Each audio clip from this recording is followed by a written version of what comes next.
প্রথম পয়েন্ট সূচনা। দ্রব্যমূল্য বৃদ্ধি বর্তমান সমাজের একটি গুরুত্বপূর্ণ সমস্যা। এটি সাধারণ মানুষের জীবনযাত্রাকে কঠিন করে তুলেছে। খাদ্য, পোশাক, বাসস্থান, শিক্ষা এবং স্বাস্থ্যসহ বিভিন্ন মৌলিক চাহিদা পূরণে মানুষের জন্য অসহনীয় পরিস্থিতি তৈরি করেছে। দ্রব্যমূল্যের এই ঊর্ধ্বগতি শুধু নিম্নবিত্ত নয়, মধ্যবিত্ত শ্রেণীকেও বিপাকে ফেলে দিয়েছে। এই বিষয়ে সচেতনতা এবং সমাধান খুঁজে বের করাই এখন সময়ের কাছে দাবি হয়ে পড়েছে।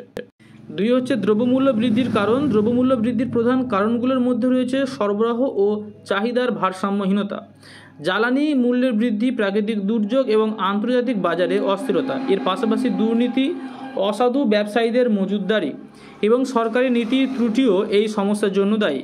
তৃতীয় পয়েন্ট বলা হয়েছে সাধারণ মানুষের জীবনে প্রভাব।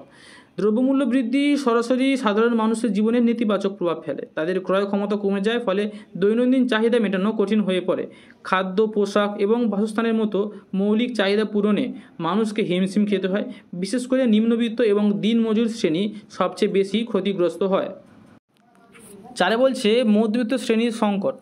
দ্রব্যমূল্য বৃদ্ধির ফলে মধ্যবিত্ত শ্রেণী একটি অদৃশ্য সংকটের সম্মুখীন হয়। তাদের আয় সীমিত, কিন্তু ব্যয় দিন দিন বেড়ে চলেছে। সন্তানের শিক্ষা, চিকিৎসা এবং অন্যান্য মৌলিক চাহিদা পূরণে তারা অসুবিধার সম্মুখীন হচ্ছে।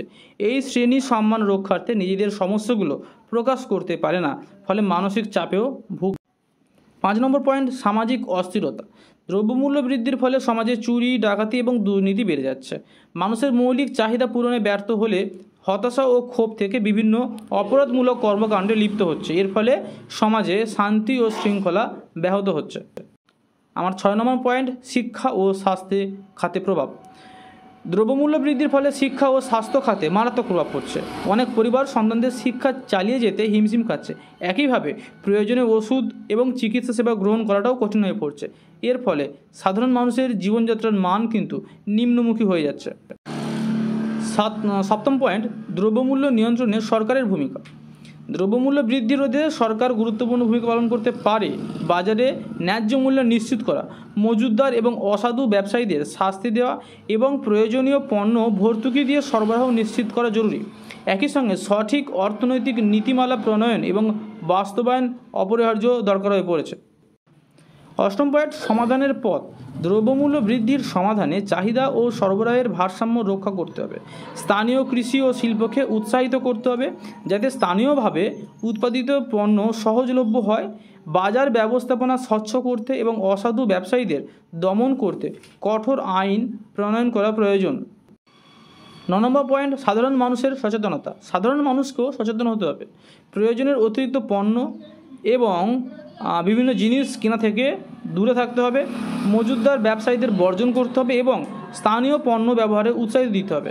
গণমাধ্যম এবং সামাজিক সংগঠনগুলো এই বিষয়ে মানুষকে সচেতন করতে গুরুত্বপূর্ণ ভূমিকা রাখতে পারে। লাস্ট 10 নম্বর পয়েন্ট দ্রব্যমূল্য বৃদ্ধির একটি জটিল সমস্যা, যা সাধারণ মানুষের জীবনযাত্রাকে দুর্বিষহ করে তুলেছে। সরকার, সমাজ এবং সাধারণ মানুষের সম্মিলিত প্রচেষ্টায় এই সমস্যার সমাধান সম্ভব। দ্রব্যমূল্য নিয়ন্ত্রণের মাধ্যমে একটি শান্তিপূর্ণ এবং স্থিতিশীল সমাজ প্রতিষ্ঠা করা আমাদের সকলের দায়িত্ব।